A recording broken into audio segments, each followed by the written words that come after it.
Okay,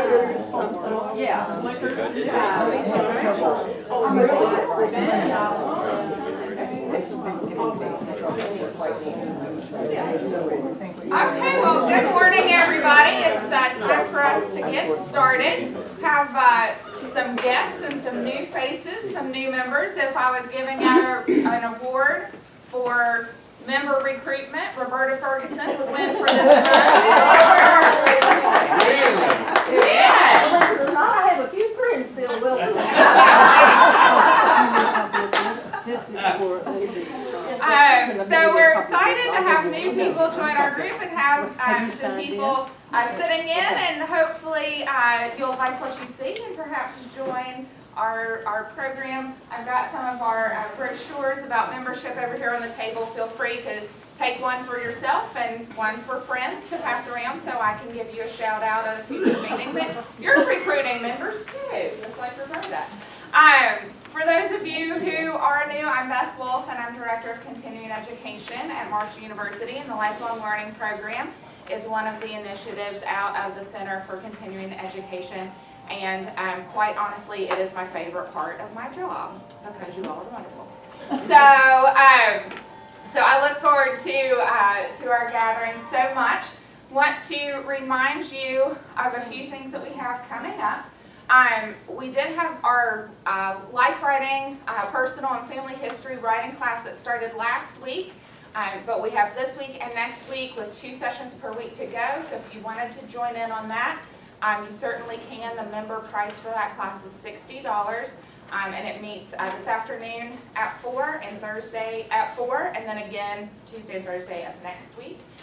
Next month, April 11th, and then the following 2 weeks from then, we'll be having a class on Duke Ellington. It's the 120th anniversary of his birth this year. And April is Jazz Appreciation Month, so we're going to have a class on him. The member price for that class is $30. Next month, we're having 2 Tuesday talks, so we'll have our normal second Tuesday of the month. The topic is going to be monster storms.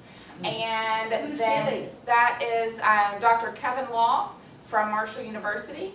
And then 2 weeks following that, on the 4th Thursday of April, Heather Smith, whose father, Joe Wyatt, gave one of our Tuesday talks last year. Heather is going to be coming to talk about healthy eating and exercise, and share some tips and some recipes and some exercises that we can do. I don't need any of that because I got on the scale this morning and it said 1 at a time, please. So I don't need any healthy recipes. And also because it's March now. So next month, April 12th, we have our day trip to the Trans-Allegheny Lunatic Asylum in Weston. $95 covers your transportation and lunch and tour of the hospital. So if you'd like to sign up for that, we'd love to have you for that. And the last announcement is at the end of this month, Friday the 29th, from 1:30 to 3 on the Marshall campus and the Student Center. It's Marshall Spring Break that week, so you can park anywhere you want. They're not ticketing that week of spring break. So March 29th, we're going to have a reception to celebrate 1 year of the Lifelong Learning Program. We'll be having a few giveaways. We'll be drawing for some membership giveaways and some class registration giveaways. And everyone is welcome, member or not, so invite your friends. It's a great way to introduce people to the program. Our communications office is working on invitations, so I'll be mailing out invitations to each of you. But also, if you would have friends that you would like to invite, I can either provide you with invitations if you want to send them out, or if you want to send me names and addresses, I'll be happy to mail those out to your friends that you would like to invite to the reception so that we can celebrate and talk about ideas for year 2 of the Lifelong Learning Program. And so, those are all of my announcements. So to get to our speaker for today, the Reverend Dr. Bill Wilson, he's one of our members, and let's see, early last year, right after we got started, he said, I'd be happy to to give a talk about living a thoughtful and holistic life based on various principles that he has studied. He retired in 2013 after 45 years of ministry. This I think is one of the most interesting things in his bio that he sent me. He's a graduate of West Virginia Wesleyan with a degree in sociology and theater, which I thought was very interesting.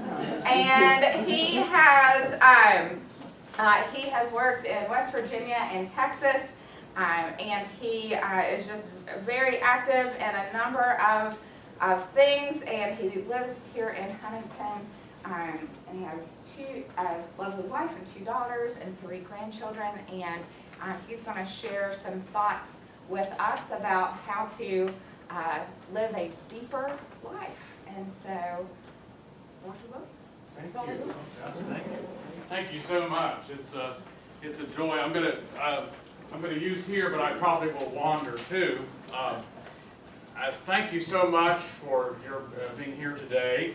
I want to say just right up at the very beginning that one of the things that I'm sharing today, when I ever teach in the seminary classes and so forth that I do, I always use a term with people that I'm going to share a bit of narrative story that's my story, but I'd like to encourage you to bounce your story off of me.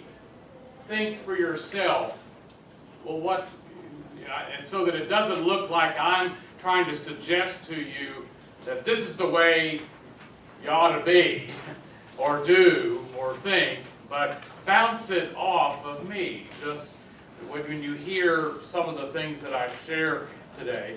And also, because I'm highly sensitive as a member of lifelong learning, that I'm not, this is non-sectarian, so I want to make sure that everybody understands that when you bounce this off of me, I hope that the application of what I'm sharing will be helpful to you. And I've titled it Overview of Monastic Spirituality, Developing a Rule of Life. And I think we'll understand a little bit more in just a few moments what that means. Let me just begin by giving you a little bit of a background as to why would a lifelong Methodist by practice in Christian faith be so interested in the monastic life and become a Benedictine, which is Catholic order, and coming out of Catholic tradition, and then have so much concern about all the psychological and life and just impact upon our humanity. Why would all of that happen? And how does that happen? I'm a child of the church, so I'll be very upfront about that. So in my life experience, I basically was born into a particular denomination, a particular faith following, and I would often describe that as that I'm a child of the church. So there again, this might just be the illustration of your own bouncing it off. You know, think for yourself, kind of what's your experience of your first kind of experience with those things that are beyond us, that are spiritual in nature, that are in whatever format that takes for any of us. I'm really right now in my 51st year of ministry. I did retire, and then I've served as an interim pastor now for 3 different places in Huntington, and I'm currently the interim pastor at Crossroads United Methodist Church until July 1. So I've really, one of my buddies and colleagues said, "You flunked retirement, haven't you?"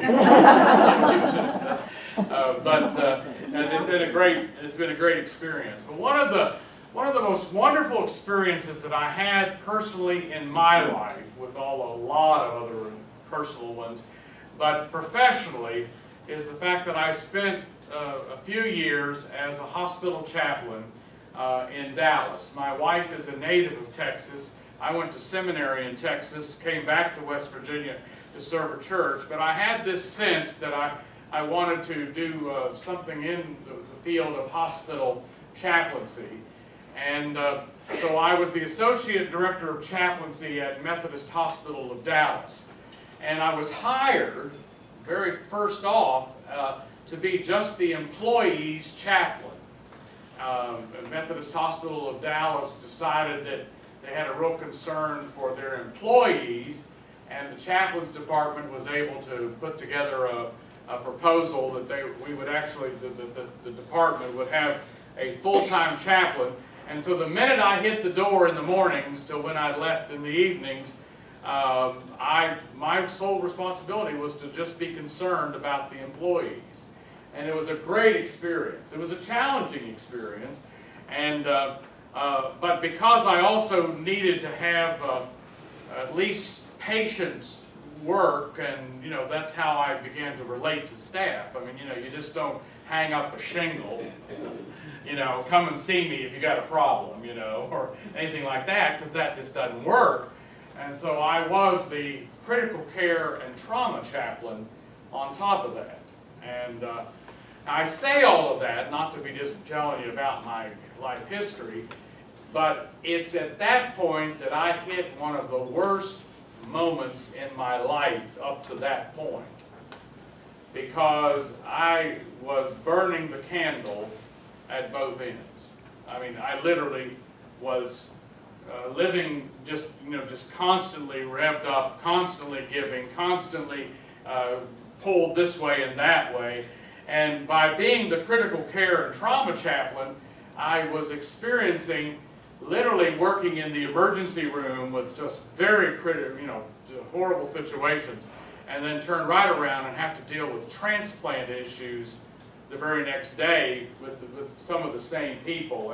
And I just emotionally, physically, just was having all sorts of problems, and just personally trying to grapple with that.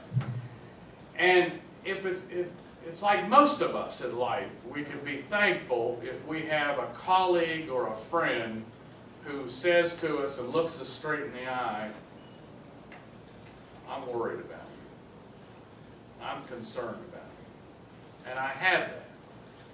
A laywoman who was one of our chaplains, who happened to be the cancer chaplain, walked up to me one day and she said, Bill, I'm worried about you. And she confronted me with what I was experiencing as, you call it burnout or stress or just on and on and on. And she invited me to go to the Episcopal Diocese of Dallas School of Spirituality.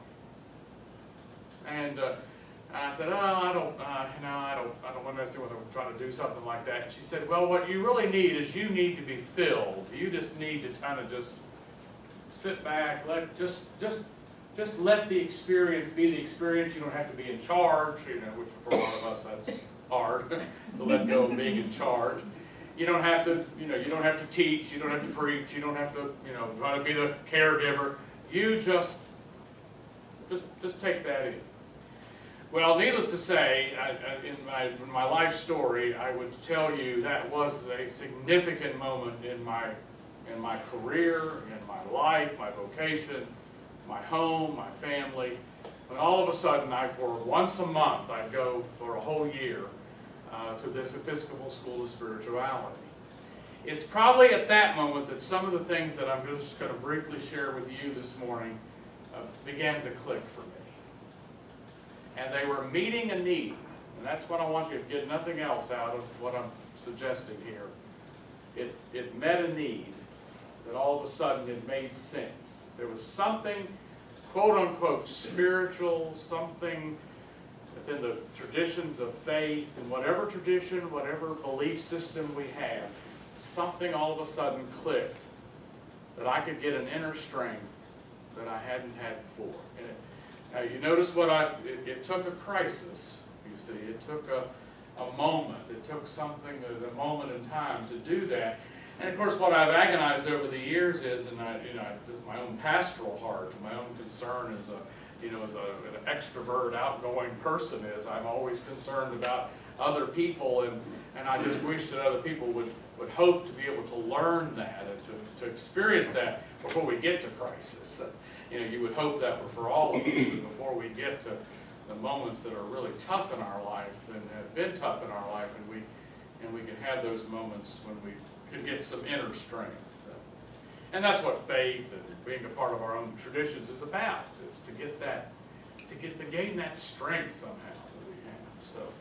So what I learned in that school of spirituality was about various schools of spiritual practice and about the monastic life. And it's if you fast forward real quick, life went on. I left the hospital, came back to West Virginia, served a church in southern West Virginia, was serving a church in southern West Virginia. I was asked to become an administrator in the church. I literally spent the 17 years of my ministry to the end of it, to the end of the active years, in administration. And if you had told me I was going to be an administrator, I'd have laughed in your face, because that just was not what I was about. And I became an administrator in the church and retired then in 2013 as assistant to the bishop of the United Methodist Church in West Virginia. But just as that began, all of a sudden, all these experiences of life that had been stress and stuff going on with me knocked me to the ground. And I was diagnosed with a chronic heart condition, cardiomyopathy. And within 6 weeks to about a couple of months of being assigned as an administrator here in Huntington to be the superintendent of the churches in the Huntington area of the United Methodist Church, I nearly died at St. Mary's Hospital. There was a night when I just nearly died with the heart situation. And one of the things that I started practicing in the midst of recovering a bit from that, because I was in bed for several weeks following the episodes and so forth, I started practicing a practice of Benedictines, of Benedictine spirituality, called Lectio Divina, sacred reading. And it's basically just a format of prayer, and it's just a tool, an opportunity just to pray scripture, to pray even just hymns or just kind of things like that. And I started doing that, and it gave me the inner strength. It kind of began to speak to me out of faith and issues of faith and so forth. But it was just an experience of healing, I'm not suggesting miraculous healing. I'm just talking about the fact that it was again the getting in touch with that aspect of life that's beyond us, that's deeper than many of the things we're experiencing.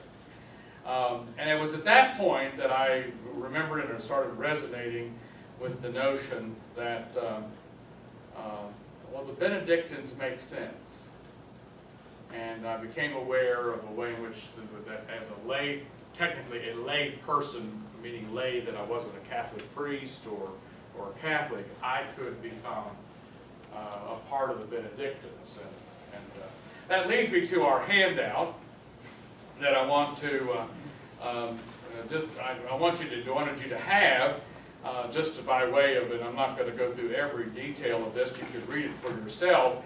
But if you want to kind of get an overview of monastic spirituality, let's work on these definitions very, very quickly first.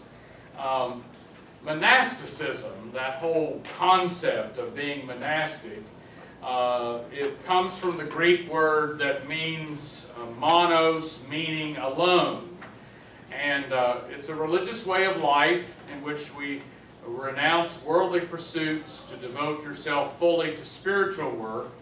Monastics tend to seek a higher source of being, seek God, seek that which is beyond them, spiritual disciplines and practices. You will know them, of course, by terminology monks, males, nuns and sisters, female. Some monastics are hermits, and many of them live in community.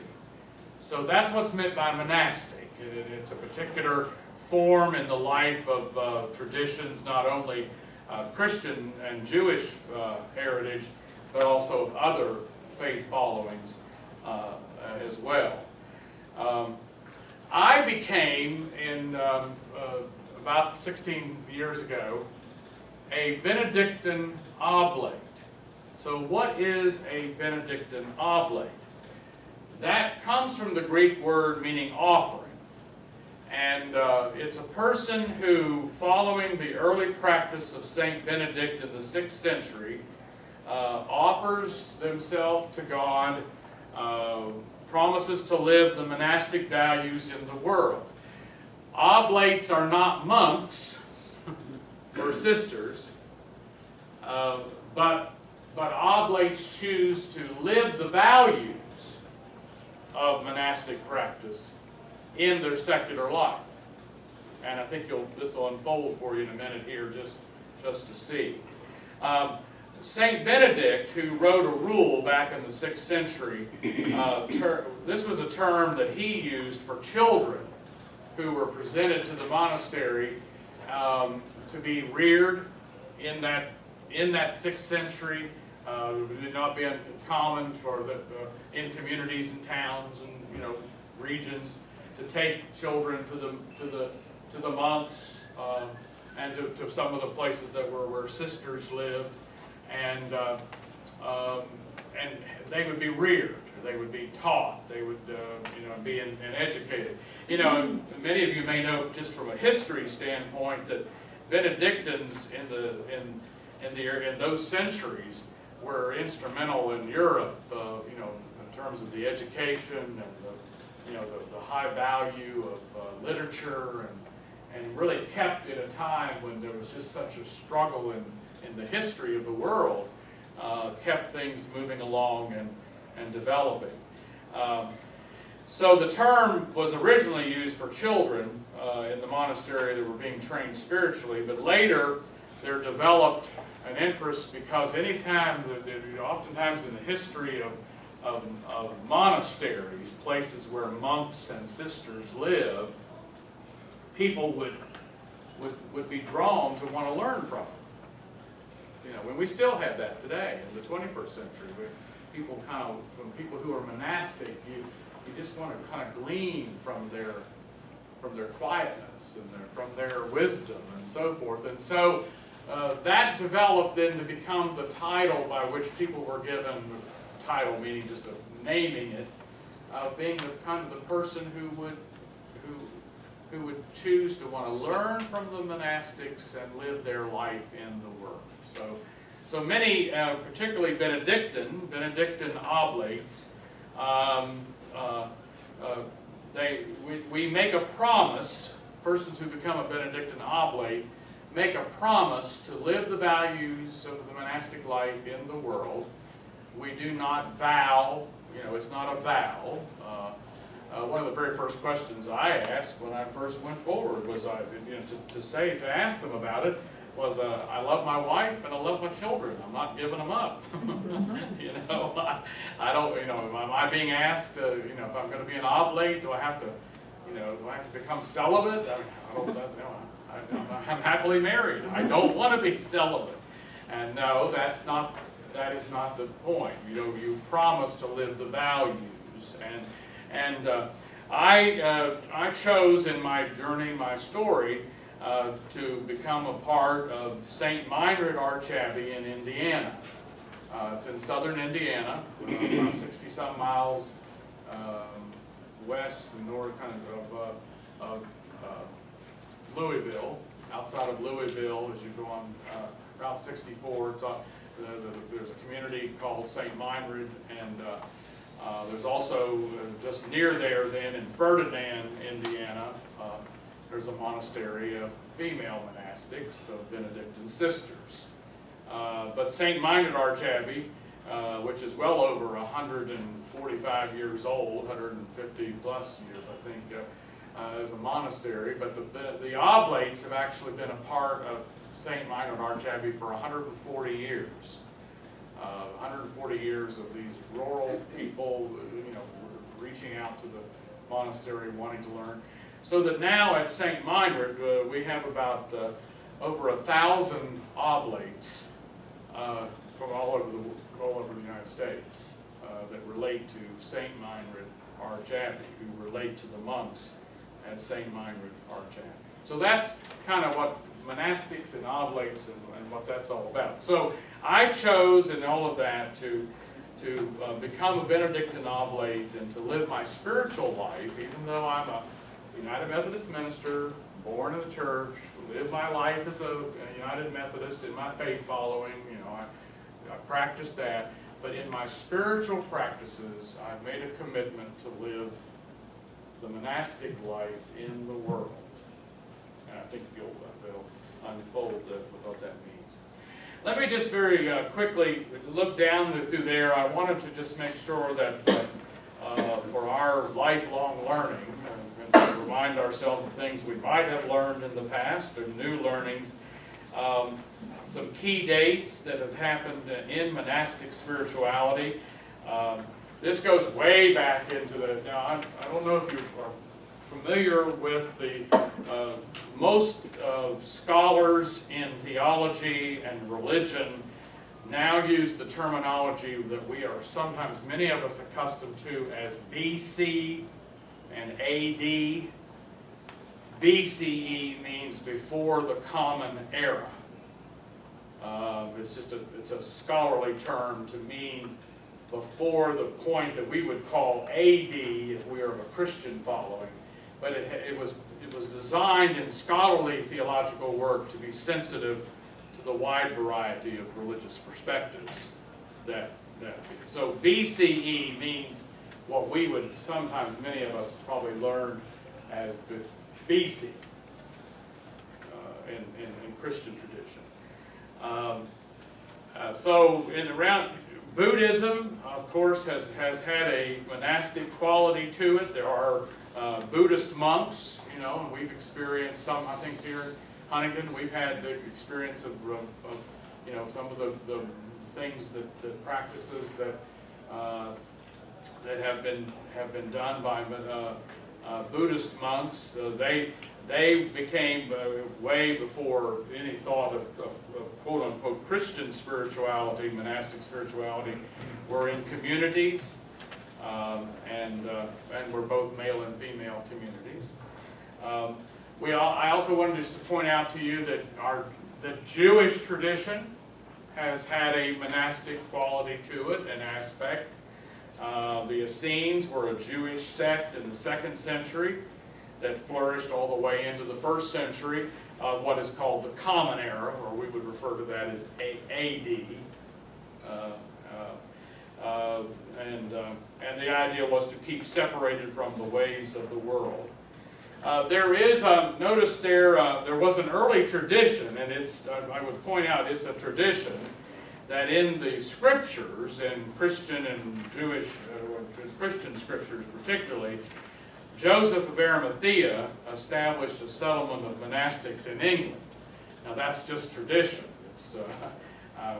Joseph of Arimathea is scripturally mentioned in Christian scriptures of where the tomb, giving the tomb for the crucified Jesus to be buried, and but there are some monastic histories that like to say, well, even Joseph of Arimathea established a settlement of monks in England. Well, there's no proof. I mean, we don't have a lot of historical proof around that. But we do have, basically, from a monastic spirituality history, the 3rd century, if you just note that there, when St. Anthony of Alexandria, a man by the name of Anthony of Alexandria in the east, in Egypt, the desert monks began to react to the persecutions and the struggles of early Christians and the tyranny and the Roman occupations and so forth. And their choice was to get away from it, to literally go to the desert. And so they're often referred to as the desert monks. You will sometimes they'll be referred to as the desert fathers and mothers. Sometimes you'll have Christian preachers and theologians and teachers talk about the desert mothers and fathers.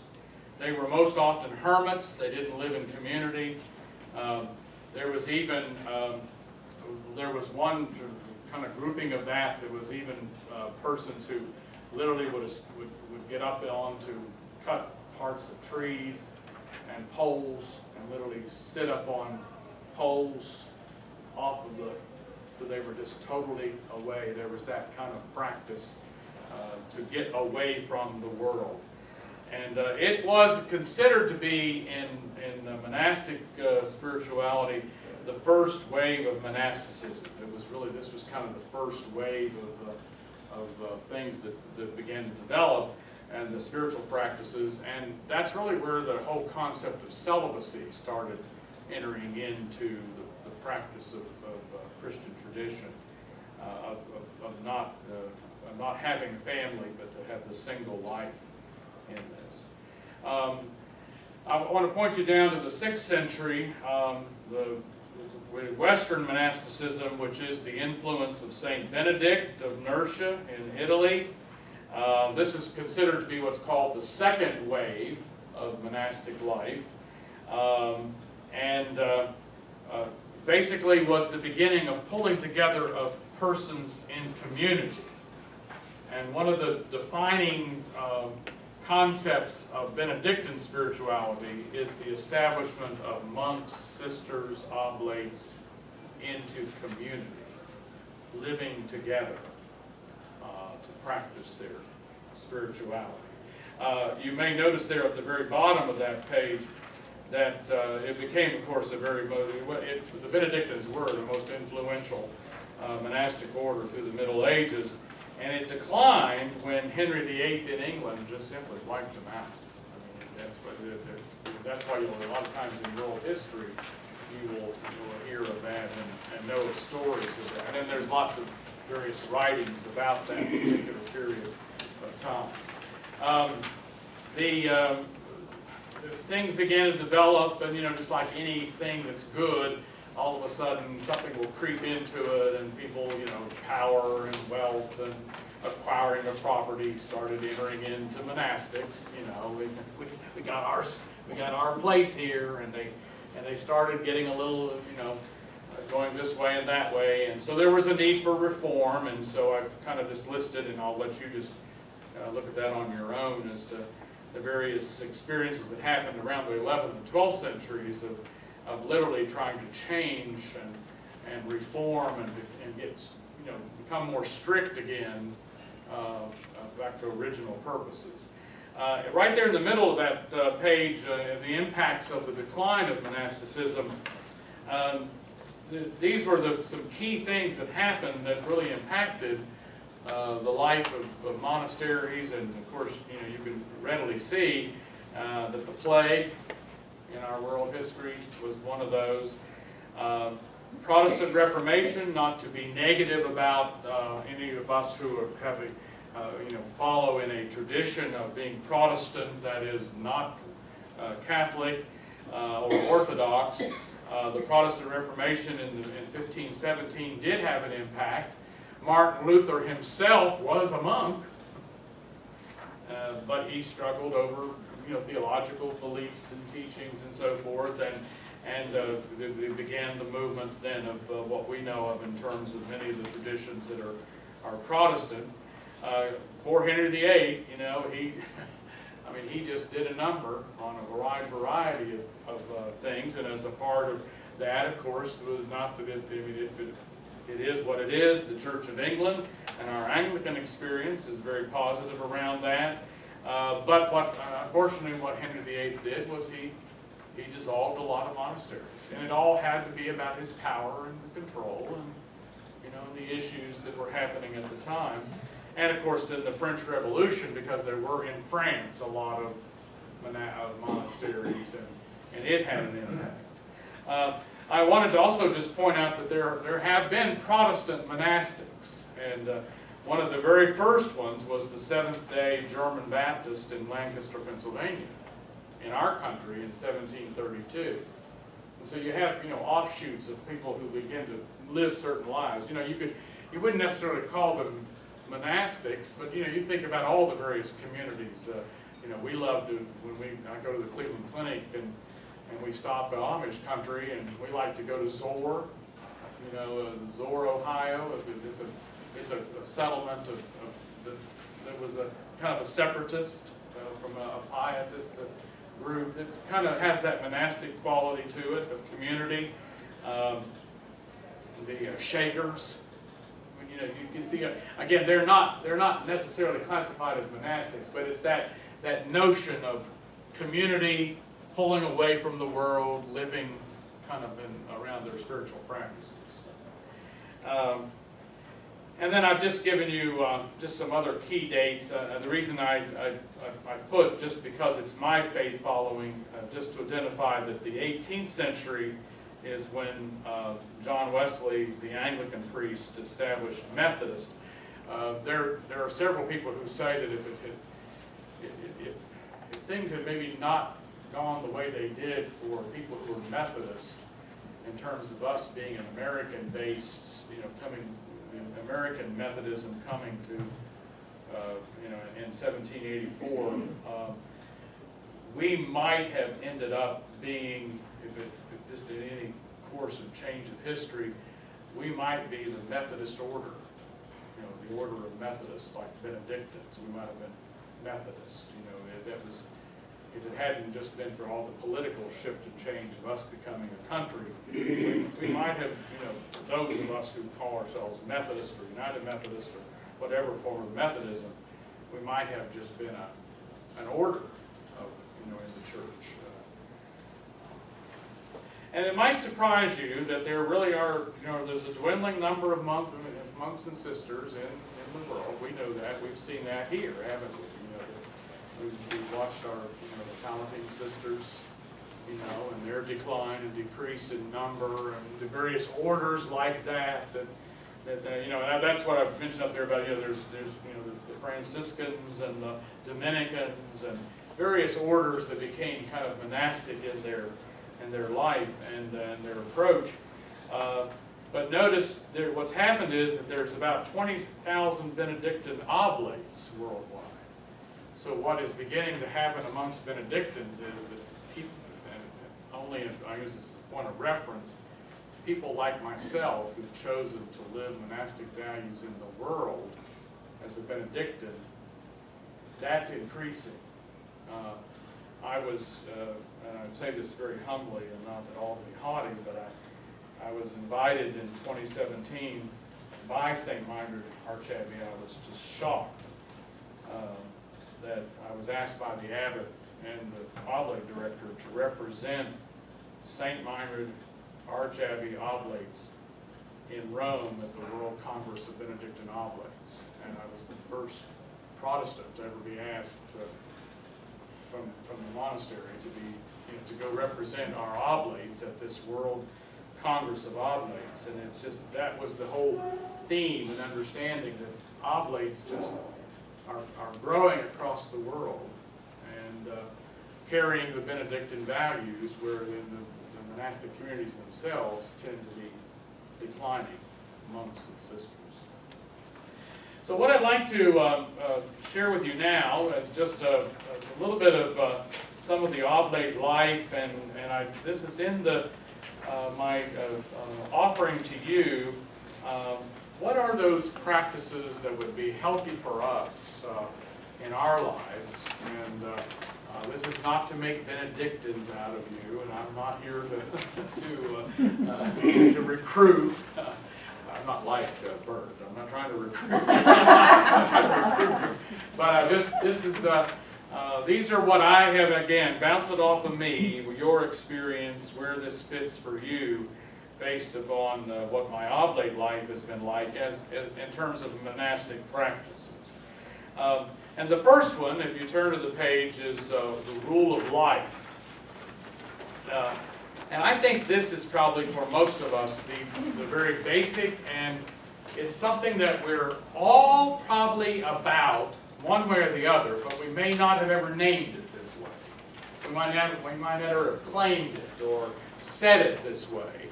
And I call it stewardship of life. I just use that term in my own thinking.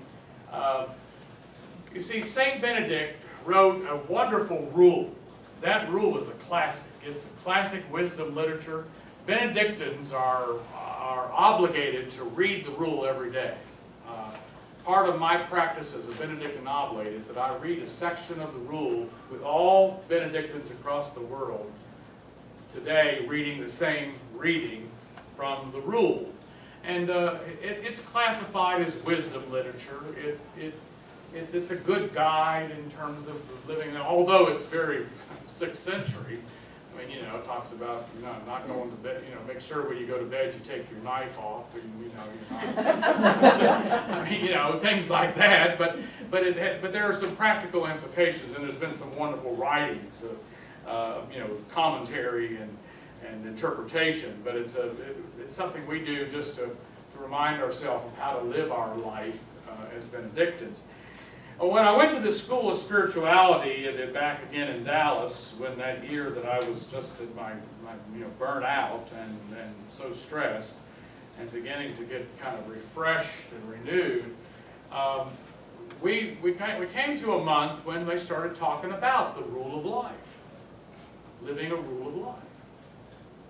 And being a Methodist, I thought, oh, this sounds Methodist, because that's the way Methodists live. Methodist people who follow the tradition of John Wesley, we tend to live by method. That's why Methodists are called Methodists. We have a method. That's why we do things. Again, I'm not here to. That's just going to give you bounce it off of me. That's just kind of how that came about. I wanted to call it stewardship of life. How are we the stewards? We've been given this life. We've been,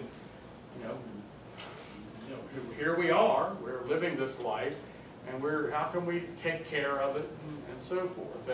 And so when in developing a rule of life, one of the things that I discovered, and I would suggest it to you today, is that we all have some rule of life we live by. Just think about your routine. Just think about how you go about your week, your daily life. There are certain ways that all of us have developed as the way we do things. Now just push your soul and your mind and your being a little further. What kind of spiritual practice enters into that? Now for a lot of us, that's when we start feeling guilty, or we start doing a number ourselves, or we start thinking, oh, I don't do enough of that, or whatever. But well, just be absolved. I mean, just settle. Just calm down about it, but just claim it. I mean, whatever it is, it's a part of your rule of life. Now, maybe there are times when you can ratchet it up, right? Or you can, quote unquote, do better, or take opportunities because seasonally we may do that. That's why for those of the Christian people following a Christian life now, this is Lent. That's why Lent is what it is. It's a time to kind of ratchet up a bit. What are we doing in our, but it's all about what is our rule of life. So let me just very quickly, and then I want to be careful we don't get too bogged down with this. And by the way, stop me if anything you say, hey, wait a minute, I don't want to let me explain that, or I don't understand what you're saying, or I don't agree, or whatever. I didn't want this rule of life to be 1, 2, 3, 4, 5, 6, 7. Now you could probably go home and say, okay, I'm going to put down my rule of life. That's what he suggests we do. Think about what is it we do. We would all want a tendency to put, well, every Monday I have a group I go and I play bridge, or I do this, I do that. or I go to this and I work at this the food pantry, or I do, in other words, you see what I'm saying? I mean, these are the things you do every day, or you just kind of, and every week, and you put it in. And then all of a sudden the weekend comes, and because I'm a particular part of a faith following, I go to, I go to Sabbath service in the synagogue on Friday, or I go to church on Sunday. I mean, I do this, and this, and somewhere along that you might say in your rule of life, I do every morning. I read the scriptures, or every morning I do yoga. Every night I say my little prayer before I go to bed. You see what that's when, if you just think about it, we probably never have just put it down, but that's our monastic rule. That's our rule of life. So I did it just like my wife always says. You just always want to be different. You just always. I put it circular because to me it was. It's just kind of it really just moves around. It's not linear. It's circular. And what ended up happening when I started doing this, wrestling with this, and this was developed when I was the chaplain and at that school of spirituality, and it's kind of evolved over the years for me, became the kind of the themes in my life and what I valued and what I thought was important. And that's where I incorporated that into my rule of life. What is it for me that is basic and is important in my developing my rule of life? And just for talking purposes, I'll start at the top and we'll move around. Relational skills, I think that's all self-explanatory there. These were the things that I valued.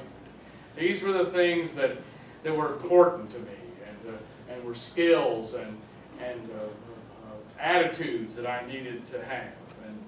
And when I look at this, it's like even right now, I remind myself, how am I doing? I mean, am I living up to my own expectation? Not somebody else's, but kind of what did I say that I would be about? The next area was the area of sexuality. I have always been, just because like a lot of us in life, and I'm in a generation where I wrestled with sexuality, and I lived in a generation because I'm a boomer, that I just, all of the various changes in culture and society. But I also then had a very deep spiritual understanding of that, and so I needed to put that down. And I've always, years ago, I was a professional human sexuality educator and counselor. It was a part of my skill development in terms of my ministry and working with young people and adults and so forth. And so I just needed to identify it, but I needed to identify values there so you can see it, about the fact that for me, it's God's gift of creation. And it's about our whole being, and it's responsible relationships, and it's important to talk about sexuality. See, those are all things that I just claimed as a part of my rule of life. Of course, I'm at a point in time when I'm at the school of spirituality that I'm in the midst of stress, and so we didn't have a session on stress management, but my dear colleague, the woman who invited me in the first place to go to this, she's the one who challenged me, Bill, you got to get a handle on this and start managing your stress better. So these are the values that I've placed on that, are part of my rule of life. And all of us struggle with it. That's why I will look forward to lifelong learning next month when we come and learn about a good exercise and diet, and we'll remind ourselves again and again and again, what we've got to do about that. But it's there. I claim it. You see what I'm trying to show you, to bounce it off of me. I'm claiming that as my rule of life. I am going to stay up on that, even though sometimes I fail. It's okay. But I'm right there. Go. What is time and cycle? I was just glad. I'll give you $1, Brad. Time management and the cycle of 6 and 1. I soon discovered, and I started doing some reading, our bodies are designed creatively our body clock only can take 6 cycles, 6 days, whatever that cycle is. And eventually we have to rest. Now, from a spiritual standpoint, that fits into Judeo-Christian understanding of creation and the concept of that spiritually. But so I, it became aware for myself, you can't just work all the time. And eventually your body's going to tell you. And I did discover that in the, you can do it for about 6 cycles of that 24-hour cycle or whatever it is. And eventually you've got the body clock, and the body has to, we call it Sabbath or rest or renewal or change and, go on a trip, you see what I mean, or take, go on an outing, go do something different. You see it, our body has to do that. Sense of humor, I think that kind of speaks for itself. I wanted to identify the fact because I've always enjoyed life, and for me, humor is about spontaneity and joy. It's about energy. But what was important for me is to claim in a rule of life to not be sarcastic, and to watch it when I have done that. And I'll do that. I'll get stressed and get irritated or something goes on, and instead of dealing directly with it, I'll be sarcastic. And that's hurtful. That's harmful. Saint Benedict says in the rule, be careful about laughter. And when I read that, I thought, oh gosh, I might as well leave the door now. I'm not going to be a good Benedictine. But then his next statement was, at the expense of others. And that's what I mean by non-sarcastic, not hurtful.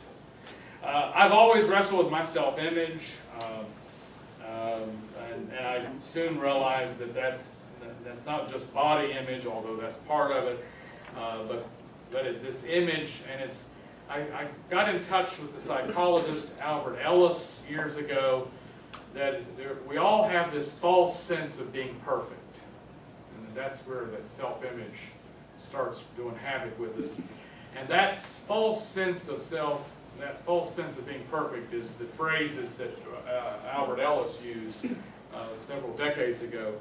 That I have to be liked by all, that I have to do well, I just have to do everything to perfection, and everything has to go my way. Now that's a false sense, you see, of being perfect, and that's a bad self-image, because I soon learned that not everybody was going to like me. And to this very day, not everybody's going to like what I say, what I do, what I think, what I feel. Now, I don't take the attitude, well, so much for you, but I just have to realize that about myself. I'm not going to be like that. And I soon learned, like all of us, we don't have to, we try to do our best, but there are times when we make mistakes, and we don't do things perfectly. And I did learn pretty quickly, because I got married and realized everything's not going to be my way. I learned pretty quick, right? Well, it's not going to be my way. Faith, I think that I'm going to say just a quick word about that here in a minute. And then the last one is dying and death. Because I was a chaplain and I was wrestling, of course, I was in a setting where I was dealing constantly, daily, with issues of life and death and so forth. I soon began to accept the reality as a part of my rule of life, how I live my life, what I am about, who I am, and how I experience life, that as we live, so we die. And that phrase that was said, and what that means is that it's okay to grieve, and it's an emotional response, and there's no right and wrong to how we grieve. And that was very helpful to all of a sudden have to identify that for myself, and then working in a hospital setting and working with death and dying constantly in very critical ways, that everybody grieves differently and there's no right or wrong to it. And it's just horrible when people say, you ought to be over this, or you don't do that, don't say that. I could tell you stories of being in the emergency room where I just literally would hold somebody, and I'd hear a family member over here saying, stop that, don't act that way. And I'd be in that person holding them, and I'd say, you go ahead, you cry, you go on. I didn't get into it. Now, one time I did. I had a family member who just nearly didn't like me at all because of, but they were dealing with their emotional response to it. But you get what I'm trying to say? There's no right and wrong. And so as you live, so you die. As you live, so you grieve. If you're a talker and got to tell it out and scream and talk, that's the way you're going to grieve. If you're quiet, you hold it to yourself,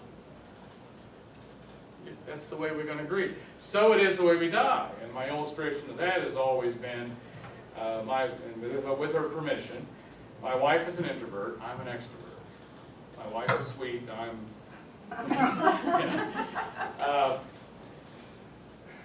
when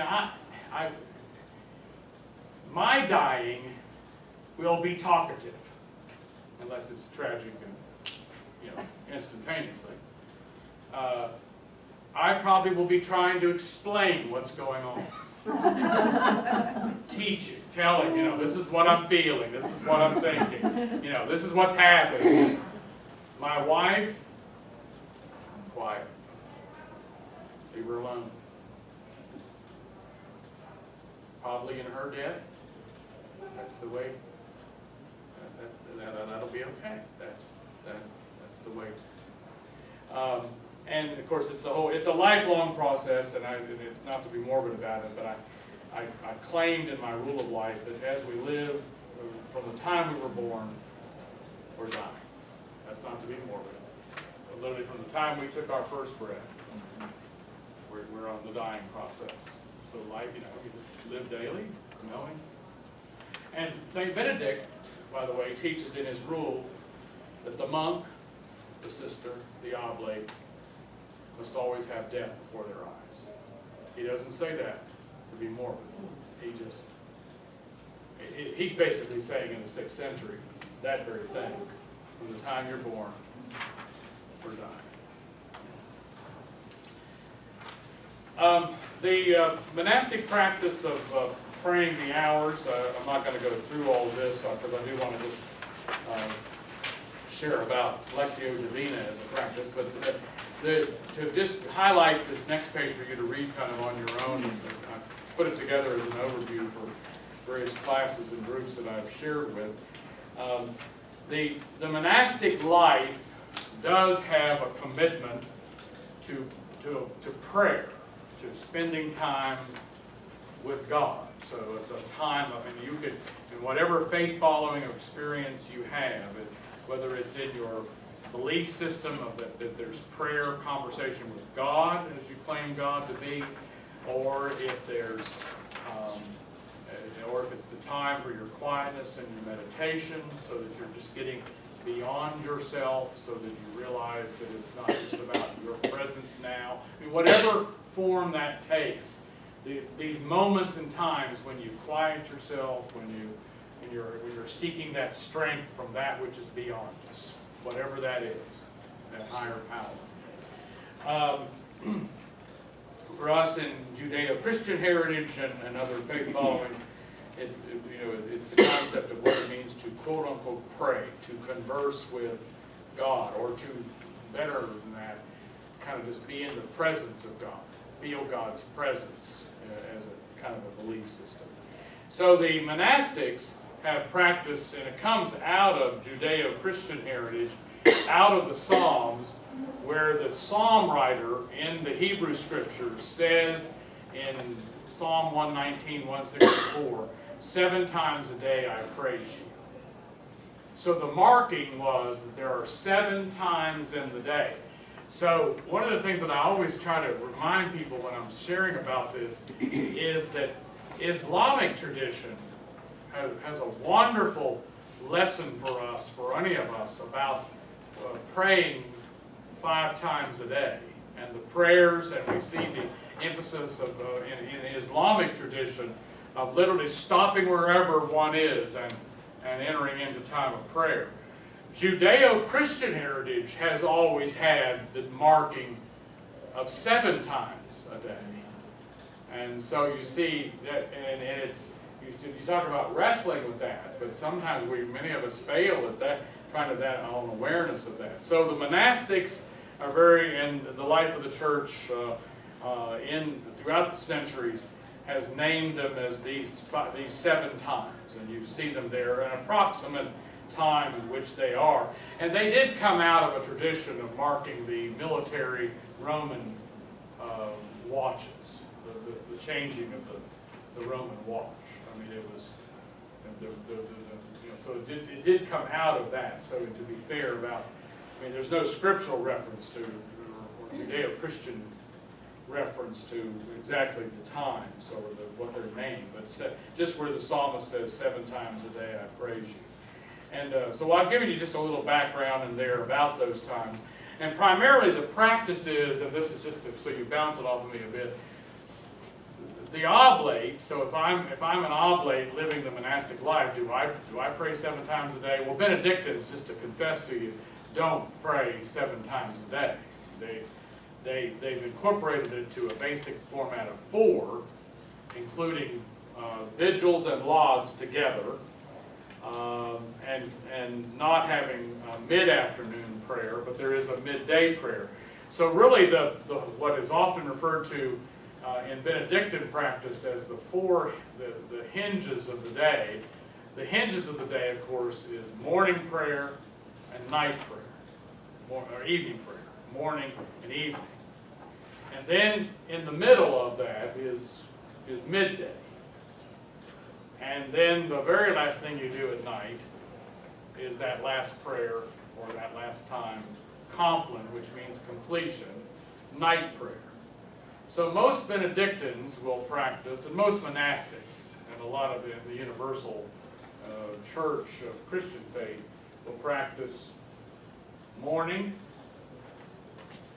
noonday, evening, and compline. And so what is recommended in the Benedictine life for Benedictine oblates is to be vigil and committed to morning prayer and evening prayer. And if indeed you can practice it in your routine, living in the world, noonday briefly, and then do your night prayer. So that the hinge is really the morning and evening. And I will confess there are times as an oblate when I hit the mark, and I'm pretty successful doing that. And there are other days when evening prayer went out the window because it's just the way the day went. But then I pick it up again at night prayer before I go to bed. And again, it's a wide variety of whatever it is the practice. The idea is these are the times to be intentional about your spending a moment, stopping, seeking wisdom, praying, conversing, meditating. It's the idea of building that rhythm. And it has made a difference in my life. I will confess that, just testimonial-wise, is to be intentional, to literally to be intentional about those times. And so I've gotten to the point where and again, just bounce it off of me, where I made the commitment that and I started becoming a natural part of my rhythm. I get up pretty early in the morning. It's quiet, and I do some forms of prayers and so forth, and quiet. Sometimes I've learned in all of this that it's just time to just be. Sometimes I don't have to say anything. It's just learning just to sit quietly, just to start the day. We have a sun porch. We just love the way it looks, and our sun porch looks out on. And sometimes some of those mornings will just be sitting there, just kind of drinking that coffee, and just kind of just start the day, And there are times when I routinely, because you have to discipline yourself. That's the idea behind discipline. So just, pick up a practice that I do regularly, and all that means is you just do it by rote and by practice. And it's not that it's just doing it by rote just because you think you're doing it, but it's eventually it kicks in so that when you miss the mark, you go right back to it.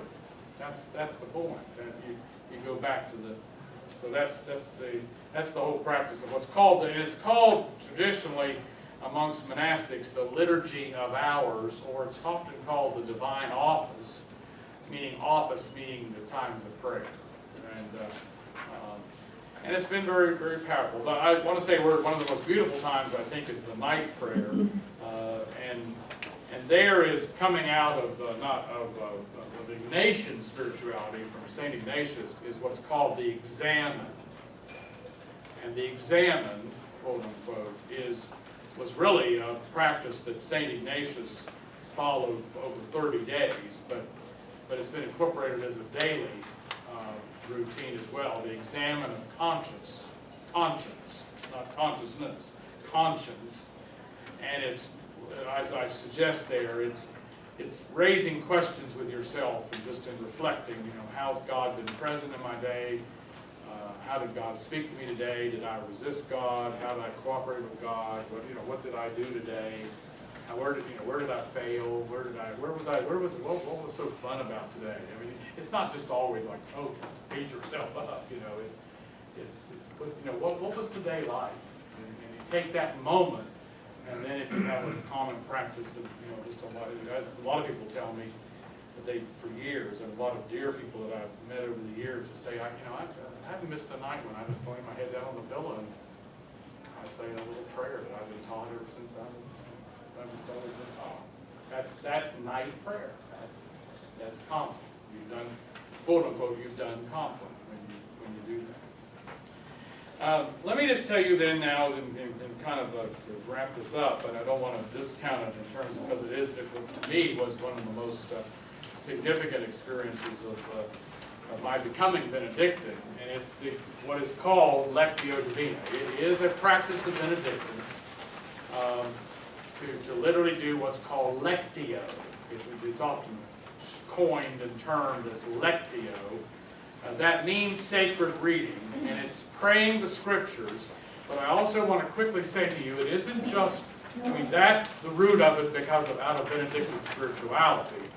But it is also an opportune time for your love of literature and what is inspirational to you, whatever it is, that you do Lectio.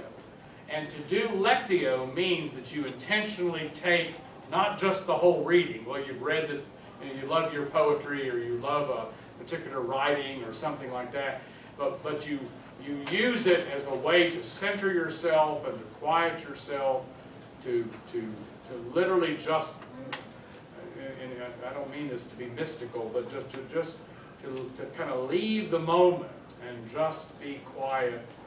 And the way I would put it as a Christian United Methodist Benedictine is you're in the presence of God, but whatever you sense that to be, and that's Lectio Divina, and it's a very simple, and I hope this one little sheet at the back of your handout will help you to do it, because I would encourage you to try to practice it as a way of calming and getting in touch with your own spiritual life. And what you do, the classical way of describing it was in the Latin terms lectio, meditatio, oratio, and contemplatio. And it literally means that you first read, and then you meditate, and then you pray, you speak, and then you just sit in it, you just rest in it, you just contemplate it. It's just, you don't even have, it doesn't even have thoughts and words to it. I'm going to force this just to show you, and again, I'm not trying to be sectarian or anything, but I just want to give you an illustration of how it's practiced. And this has happened. This is one this morning, so I thought, I'll just take that and that'll be an illustration. Now I'm going to force this, so it isn't as rigid as it's going to feel like when you see what it's about. So you get comfortable, you're where you are, you're in your special place where you just like to sit and drink your coffee, or you just like just a chair you like to sit in, or whatever. But by the way, my spiritual director, one of the monks in the old monk that first was teaching me some of this, said, now be careful what chair you pick and what sofa. You may just all of a sudden. But then all of a sudden, then he corrected himself and he said, but if you do that, then you needed that. And I like that. I mean, in fact, that happened to me this morning. I was doing this text, this little verse, and before I knew it, I'd done that. I was just sitting in there, and about, I looked at the clock, and about 20 minutes later, I realized I'd fallen back asleep. I'm sitting in where I always sit in the morning, and I thought, oh, okay. You know? Now what we'll do with ourselves, hear me, we'll do a number on ourselves, won't we, at that point in time. We'll, you can't do it. See, you can't do it. You failed. It just was a part. Now the monk's the one who gave me, the delightful, Father Noel was his name. And he said, don't be hard on yourself. That was a moment that was a need. Who are you to say what was going on in that moment? You needed that to happen. So here it is, real quick. This morning I was, from the Hebrew Scriptures, I was looking at Micah, the Old Testament prophet Micah, the 7th chapter, 7th verse, if you want to refer back to it. And what you do with Lectio is you read it. And so, but as for me, I will look to the Lord. I will wait for the God of my salvation. My God will hear me. Now what you do in Lectio is that you read it again. And you do it, you read it out loud. So sometimes you have to do Lectio. You've got to, now in the monasteries, you'll hear these, sometimes you'll just, because the monks are doing their Lectio, but they're saying it at low breath, quiet, but they're out loud, so you hear it. You're hearing it as well as saying it. But as for me, I will look to the Lord. I will wait for the God of my salvation. My God will hear me. But as for me, I will look to the Lord. I will wait for the God of my salvation. My God will hear me. But as for me, I will look to the Lord. I will wait for the God of my salvation. My God will hear me. Now, as that reading it, now I'm forcing it, and if all of a sudden a phrase, a word, a sentence of that verse grabs you for whatever, it just catches you. Now, again, forcing it, the word that caught me, and did this morning, and I was already aware of it, my God will hear me. My God will hear me. Then you stop on that phrase and you just, in a meditative way, remember when we had lifelong learning back at the library, we learned about mindfulness, and when we were here then, that's part of that whole mindfulness, and you begin to meditate and you begin to just kind of pick a word or a phrase. My God will hear me. My God will hear me. And then you just keep, that now I'm at the meditatio part. See, it's not necessarily meant to be in stages, but it just flows. My God will hear me. And then all of a sudden, and this is what happened this morning for me, it just may lead you into talking,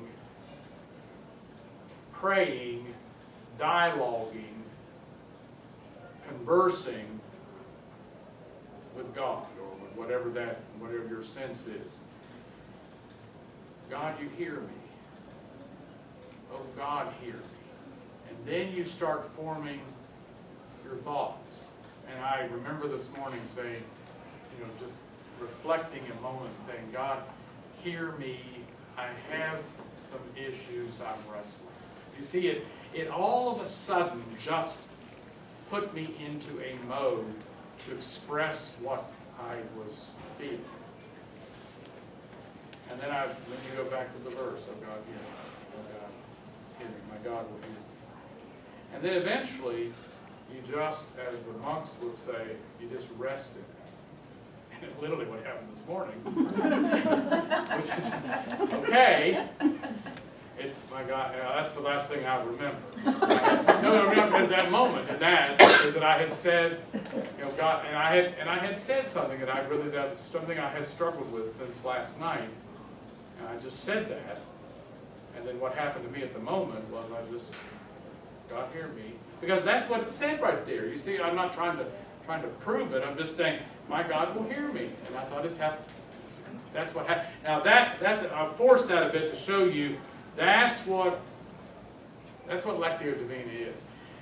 in Lectio Divina, the goal is to, or not the goal, but you just Benedictines use the Psalms as the basis of Lectio.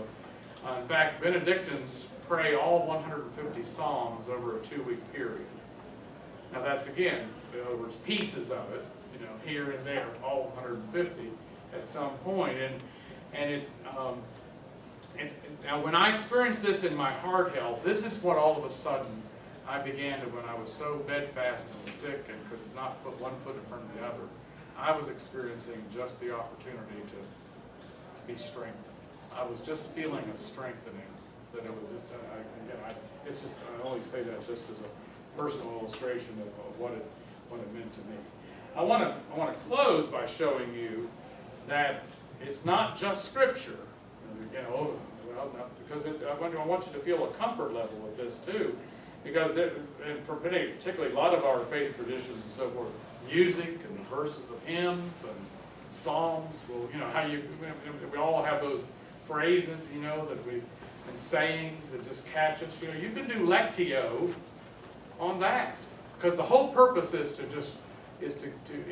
again, from a Judeo-Christian perspective, is to get into God's presence and feel God's strength in that moment. But it's to quiet yourself, and it's just, what it has taught me, again, just to bounce it off of and just bounce your own experience. I'm not trying to put myself as a perfect model.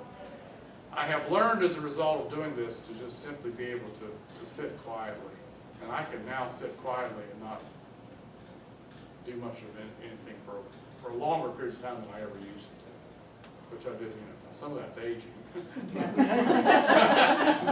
but I think that there is something. But here, I happen to think about, I was just, for some reason, something popped in my mind about Robert Frost and that classic, his classic poetry, his poem, "The Road Not Taken."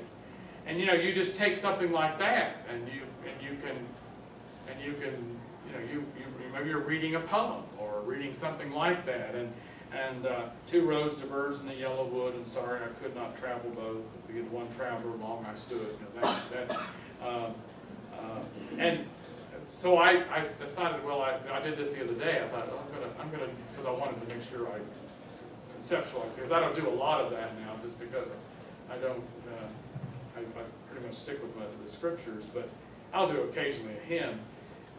But his part of that poem, "I shall be telling this with a sigh, somewhere ages and ages hence. 2 roads diverged in a wood, and I took the one less traveled by, and that has made all the difference." And so whatever phrase grabs you, and on that particular day, the phrase "somewhere ages and ages hence," and I just stayed on that, somewhere ages and ages hence, and I just began to ages and ages hence. It happened to be that day I was praying about strength for being the age I am and passing it on to a different generation, and I just started dwelling on that, and talking to God, saying, "Forgive me for being a dinosaur sometimes. Forgive me for I don't understand why they're doing what they're doing." It just led me that and I didn't expect that when I picked up the poem. That's lectio. That's what it means to do lectio divina. Any quick questions? Anything that's, or reactions, or?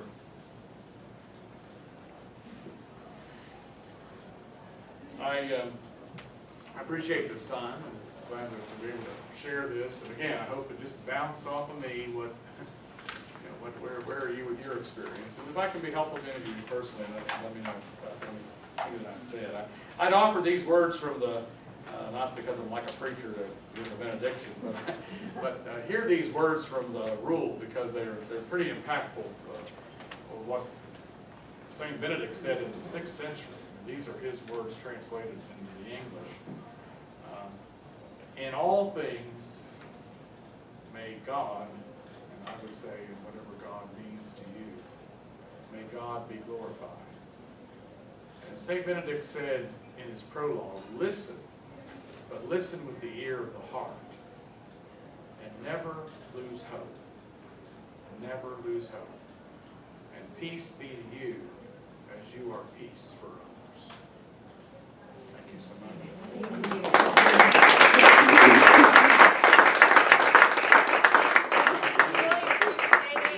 I love that you referenced our Tuesday talk from last summer that we had on mindfulness and meditation, and then last fall we had our three-part series on major religions, and we looked at Christianity, Judaism, and the Muslim faith, and just how there's those connections of that just deep thinking and quietness that we have, I think, acknowledged that we don't have enough of. So thank you so much for that.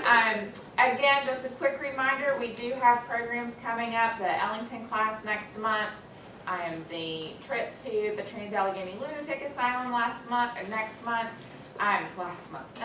if you want to sign up for those. And like I promised last time, we won't leave you there if you go on the trip.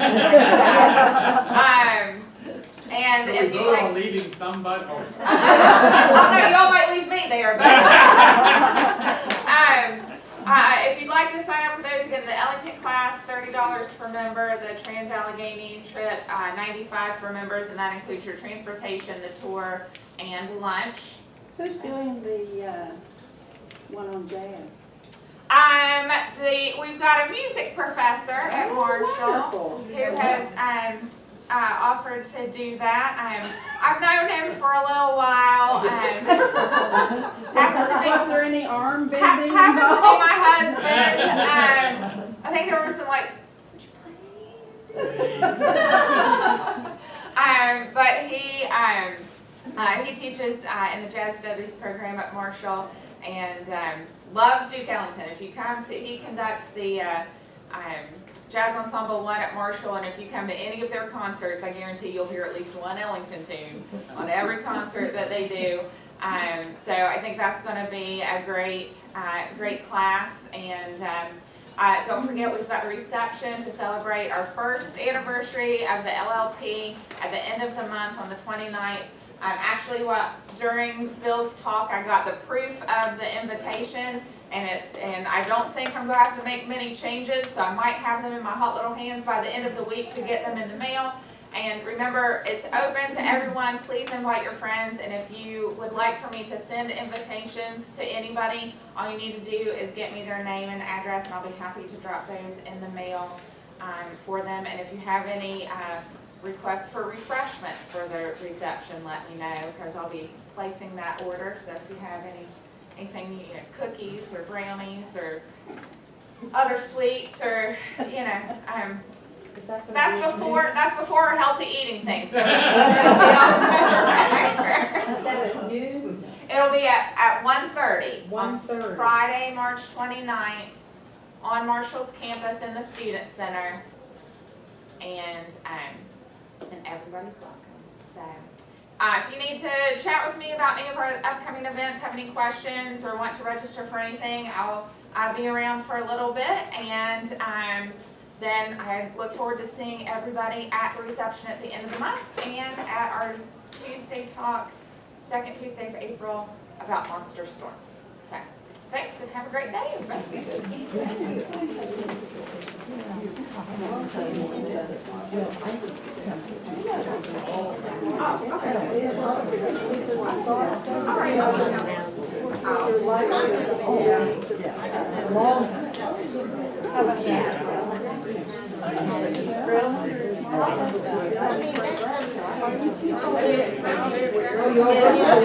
That's what we're talking about. How are you? Hanging in. Good. Yeah.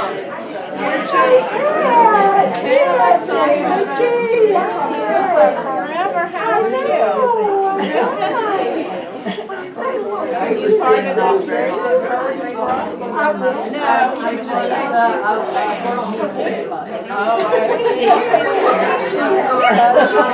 recruited. look forward to some things I can talk about.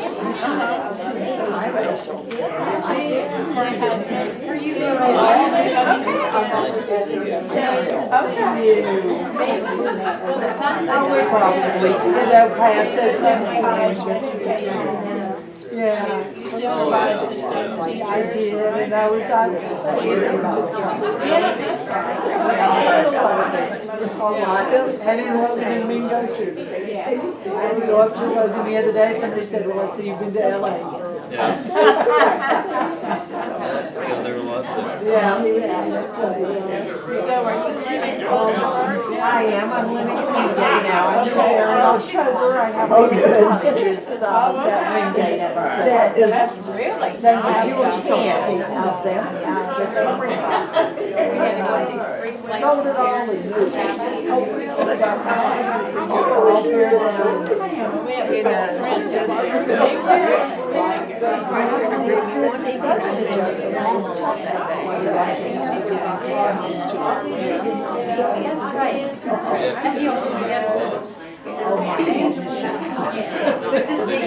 Somebody said, how did you do it? I said, But it was down, so I went it made me very sick. I have to tell you, so much of what he said this morning. I had an emergency room and high blood pressure and still, but it's done and it's all there. But it wasn't easy, is what I'm trying to say. We thought about moving out here someday. Getting rid of stuff, selling our house. Well, you see, you get to a point where everything means something. Oh, yeah. You got it, or someone gave it to you, or you were This was my somewhere. mother's. Yes, so what, and don't even mention that. The rule is you're supposed to pick something up. It's gonna spark joy. Oh, yes, that's what you said. But it all sparks joy. Yeah. I just remember when my friend brought this to me.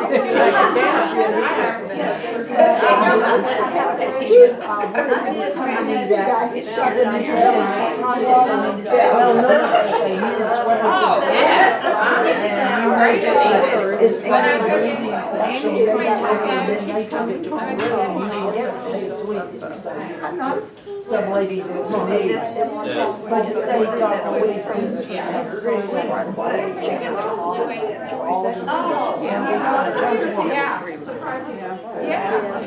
Don't do it, don't do it.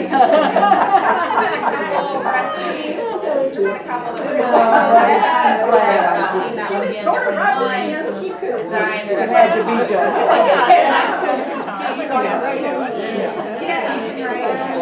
Oh, And you also have some choices. Yes. It's good to see you, Jane. Take care. this year.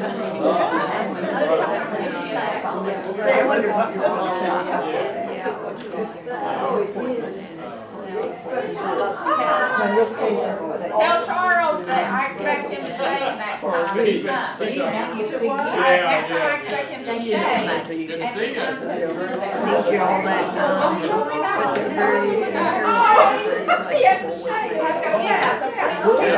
Yeah, but I forgot to mention the group time. I hear you're me from your class many moons ago. Well, I mean, it's a good experience. It was.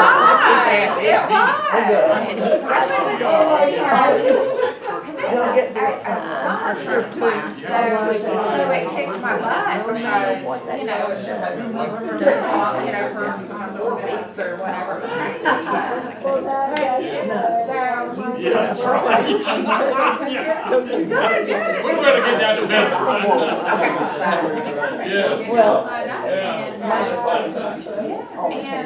That's Well, thank you, good to see you. They haven't finished yet. Okay. We're supposed to move in Well, I into the can't. second floor in 2 weeks. That's a real compliment. So, I heard that's the way that, the dean's office and all that used to be. that raised up, yes, Raised way down. they flattened that out. She is a volunteer. Right. Yeah. Take care of So it. they flattened that out. Oh, you won't believe it. It looks like a different Well, I place. thought I didn't Not yet, and know. we had a meeting on Friday To a meeting. talking about, and maybe you About two give me some 5:15. ideas about. Perfect. We're gonna do the mural. You wanna talk about it Like, again? I think what story do we wanna tell about Jenkins Hall? So dear to me. You know, I think Oh, about absolutely, the yes. stories of last year. Well, I should, it is cold in here. I should, Well, you have to have a reception and invite all of Children. us. Well. No, no, I didn't go to Well, I've been hoping you're. You did, Say yeah. hello. It's a Joyce, I'm also careful about not intruding. I can't wait to see it. Yes, it's, You have a lot to deal with. Well, we're getting Michael's. yeah, you got, yeah. It's just a move. Yeah, you have to, once we get moved into the second floor offices, we have to go check it out again, and once we have the mural. Difference. I'm not, I haven't been up there in a couple of weeks, so I don't know if they started. We're good. Good to see you. Thanks for being here, for goodness sakes. See you, Joyce. Thank you. You are. Shut off the camera. Thank you. Thank you, sir, appreciate it. Yeah, you'll deal with your faithful one, won't you? Right. Well, last